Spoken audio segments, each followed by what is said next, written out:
আপনি কি জানেন আপনি এই মুহূর্তে দেশের জন্য কি করেছেন? আপনি যখন এক কাপ চা কিনে খাচ্ছেন বা মোবাইলে রিচার্জ করছেন, আপনি সরকারকে ট্যাক্স দিচ্ছেন। আপনি এই দেশের মালিকদের একজন, কিন্তু বদলে দেশ আপনাকে কি দিচ্ছে? রাস্তা, স্কুল, নাকি শুধুই প্রতিশ্রুতির পাহাড়? আসলে সংবিধান আপনাকে এমন কিছু দিয়েছে যা দিয়ে আপনি যে কোনো অন্যায়ের বিচার চাইতে পারেন, কিন্তু দুঃখের বিষয় আমরা আমাদের অধিকারটাই জানি না। আজ ভারতের সংবিধানের সেই পাওয়ারফুল অধিকারগুলো নিয়ে কথা বলবো, যা আপনার না জানা জীবন মরণ লড়াইয়ের সম্মান। সাম্যের অধিকার, আর্টিকেল 14 থেকে 18।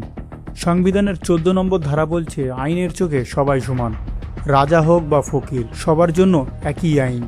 কিন্তু বাস্তবে কি তাই? বড়লোকদের জন্য কি আলাদা আইন আর গরিবদের জন্য আলাদা জেল? যদি বৈষম্য দেখেন, বুঝবেন আপনার অধিকার কেড়ে নেওয়া হয়েছে। কথা বলার ও প্রতিবাদের অধিকার, আর্টিকেল 19। 19 নম্বর ধারা আপনাকে কথা বলার শক্তি দেয়।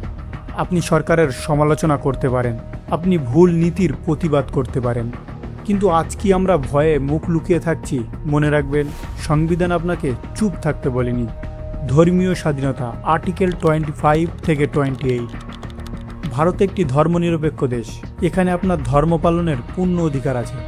যদি কেউ আপনাকে আপনার পোশাক, আপনার খাদ্য অভ্যাস ও আপনার প্রার্থনা নিয়ে ভয় দেখায়, তবে সে সংবিধান বিরোধী কাজ করছে।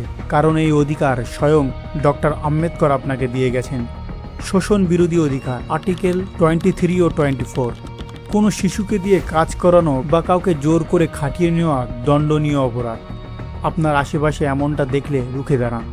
এবার আসি সবচেয়ে গুরুত্বপূর্ণ অধিকার, আর্টিকেল 32, সাংবিধানিক প্রতিবিধানের অধিকার। এই ধারাটি সবচাইতে শক্তিশালী। যদি আপনার কোনো মৌলিক অধিকার বা এমনি অধিকার কেউ কেড়ে নেয়, আপনি সরাসরি সুপ্রিম কোর্ট বা হাইকোর্টে যেতে পারেন, যার জন্য এই ধারাটিকে বলা হয় সংবিধানের আত্মা। অনেকেই ভাবেন কোর্ট কাছারি মানে তো হাজার হাজার টাকার খরচ, আমার মতন সাধারণ মানুষ কিভাবে লড়বে?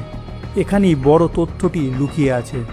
ভারতের ন্যাশনাল লিগ্যাল সার্ভিস সিকিউরিটি আইন অনুযায়ী যদি আপনার মামলা লড়ার টাকা না থাকে, সরকার আপনাকে বিনা পয়সায় উকিল দিতে বাধ্য।